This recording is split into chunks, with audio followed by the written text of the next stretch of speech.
Hello, terceirão! Como é que estão? Vamos à nossa aula desta terça-feira, iniciando com os números primos. Então, número primo, considerando o universo igual a z, números inteiros, ele vai possuir 4 e somente 4 divisores.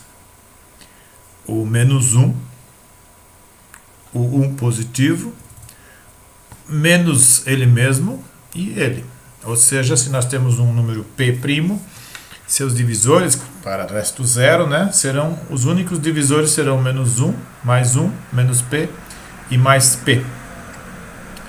Por exemplo, 5 é primo, os divisores de 5 são menos 1, 5 dividido por menos 1 dá menos 5, resultado exato. Depois, o 1, 5 dividido por 1 dá 5. 5 dividido por menos 5 dá menos 1. E 5 dividido por 5 dá 1. Certo? E aí, existem infinitos números primos, segundo os matemáticos. E o único primo par é o 2.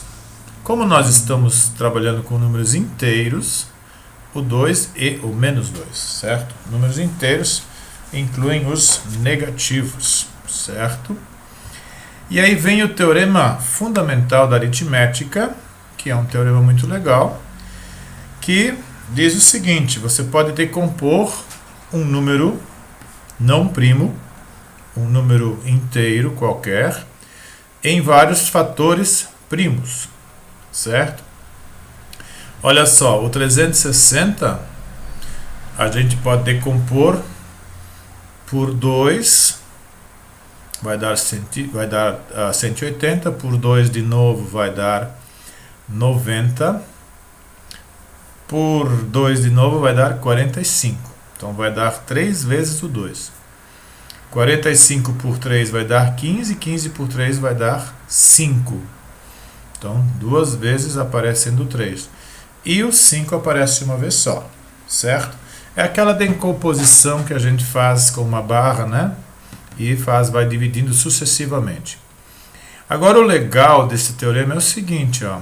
Nós temos aqui os expoentes 3, 2 e 1. Esses expoentes são inteiros. Leiam o teorema com atenção depois, ok? Então, nós temos esses expoentes. Os nossos fatores são 2, 3 e 5, são fatores primos, em ordem crescente, certo? Agora, o número de divisores de 360 é 1 mais 3, o primeiro expoente, 1 mais 2, o segundo expoente, e 1 mais 1, o terceiro expoente. Ou seja, 1 mais 3, 4, vezes 1 mais 2, 3, vezes 1 mais 1, 2. Ou seja, 4 vezes 3, 12, vezes 2, 24. Divisores positivos.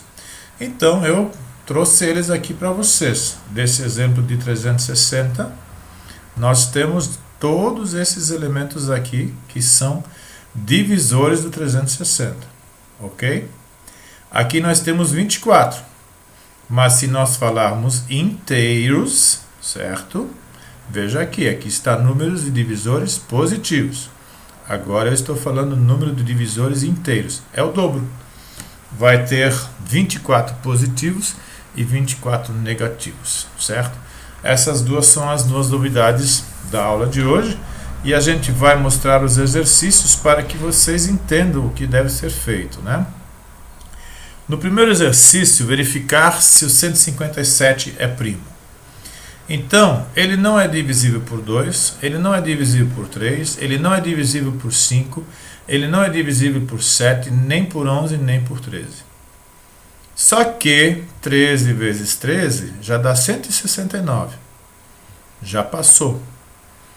Então, se ele for divisível por um número maior do que 13, o outro número deve ser menor do que 13, não é? Vejam só. Mas se ele for divisível por um número d maior que 13, então vai existir um k menor que 13, tal que D vezes K seja igual a 157. Onde D é divisor maior que 13 e K é divisor menor que 13, já que 13 vezes 13 já dá 169. Portanto, qual é o único divisor menor que 13? Nessa lista aí, o único divisor menor que 13 vai ser o 1, certo? O único divisor menor que 13 nessa lista seria o 1. Então, o D vai ter que ser 157 e o K vai ter que ser igual a 1. Ora, 157 é o próprio número e o K é igual a 1. Portanto, a gente pode afirmar que 157 é primo. Sempre fazendo dessa maneira, você vai dividindo até o momento em que o quadrado vai passar desse valor aqui. Daqui a pouco tem outro exemplo aí para a gente dar uma olhada. Muito bem. Espero que tenham entendido essa brincadeira aí de divisão, né? Porque para não ser primo tem que ser divisível, né? Então, se for maior até 13 não deu, então é porque não vai dar mais. Exercício 2. Olha só.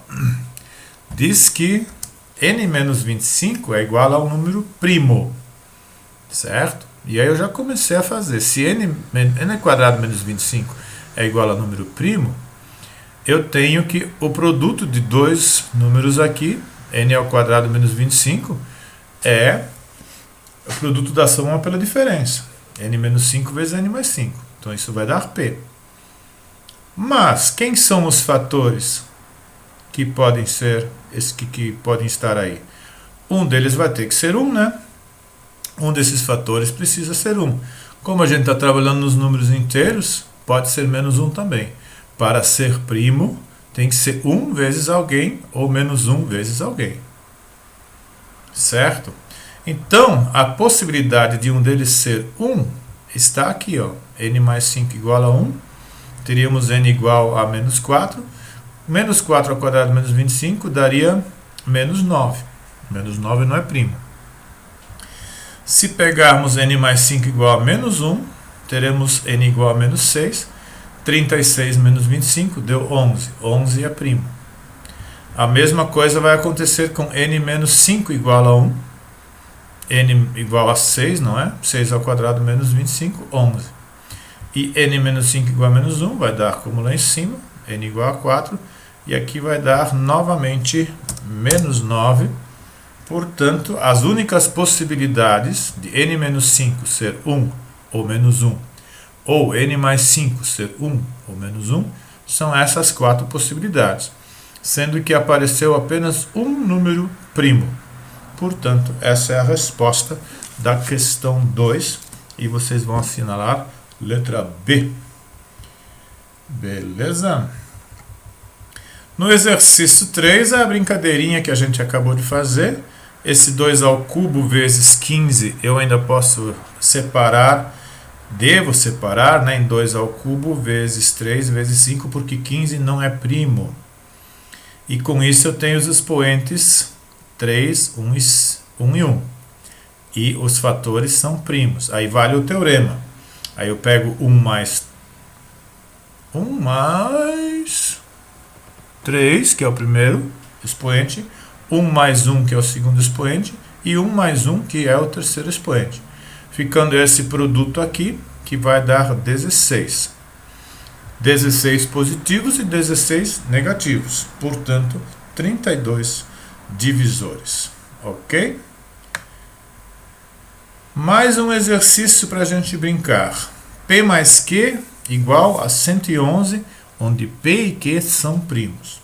Como é que a gente vai descobrir aí quantos pares desse tipo existem?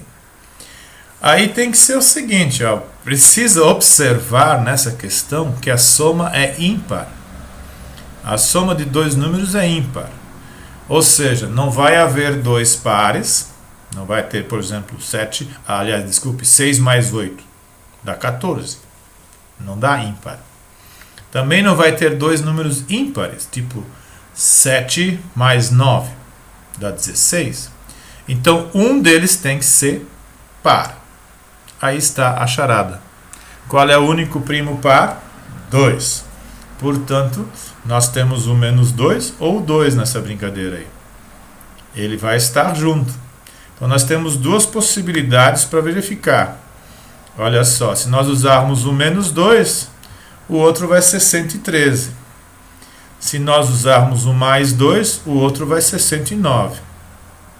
Fazendo a verificação das divisões lá por 2, 3, 5, 7, etc., vocês poderão chegar até 11 e verificar que 11 ao quadrado já dá 121 e nenhum deles é divisor. Portanto, esses dois números são primos, ok? Daí para frente, vocês têm então a resposta, 2 pares, que a gente já podia ter dito aqui, né?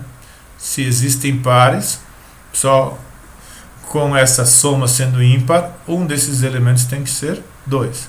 Aí a pergunta é, vai ter 2 pares de primos ou apenas um par de primo?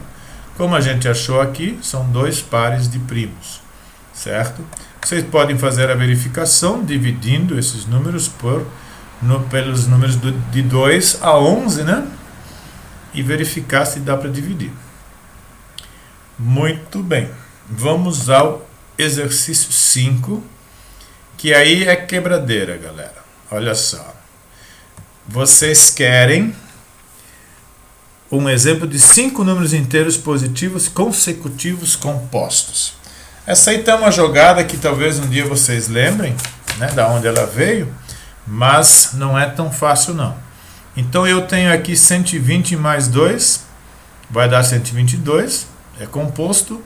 123 vai dar, dividir por 3, é composto, e assim por diante. Todos eles são divisíveis, tá, por alguém, então eles são compostos. Aqui é divisível por 2, esse aqui com certeza é por 3, esse é por 4, esse é por 5, né, 125 dividido por 5, e esse é por 6, certo? Mas aí, ó, como eu quero 5 números, né, no exercício 5 eu quero 5 números, então eu fiz 5 mais 1 fatorial, tá legal? 5 mais 1 fatorial. Lembra o que é fatorial? 5 mais 1 fatorial é 6 fatorial, né? Então ficaria 6 vezes 5 vezes 4 vezes 3 vezes 2 vezes 1, que dá 120. Conceito de fatorial do ano passado. Ok? Por isso que a gente pode, então, olha aqui, deu 120, e aí foi só acrescentar 2, 3, 4, 5, 6. Se vocês quisessem, por exemplo, 3 números consecutivos, vocês iriam colocar aqui 3 mais 1 fatorial. Dá 4 fatorial. Então ficaria 4 vezes 3 vezes 2 vezes 1, que daria 24. Aí vocês teriam 24 mais 2, 24 mais 3 e 24 mais 4. Tá certo? É dessa forma que essa brincadeira funciona. Ok? Então, como eu disse, né, são alguns exercícios para vocês terem uma noção e o conceito que vocês têm na página anterior. E agora cabe vocês darem uma olhada na tarefa para vocês verificarem o que pode acontecer. E para quem é mais curioso, peguem a tarefa e deem uma olhada no plural para ver como os professores do ângulo explicam as questões, para ver quais são os segredinhos de cada uma delas. Porque sempre vai ter alguma coisa assim, como aqui, da onde vem isso, né? Da onde vem isso, como é que eu faço aquilo? Portanto, vocês têm esses slides aqui legal para vocês olharem quando tiverem dúvidas. E, enfim, dá uma estudada nisso aí, tentando fazer as tarefas. Claro que se eu colocar alguma coisa desses conteúdos em avaliação, vai ser extremamente parecido com os exemplos que a gente está resolvendo, para vocês não ficarem perdidos, ok? Ficamos por aqui, até a próxima, aquele abraço!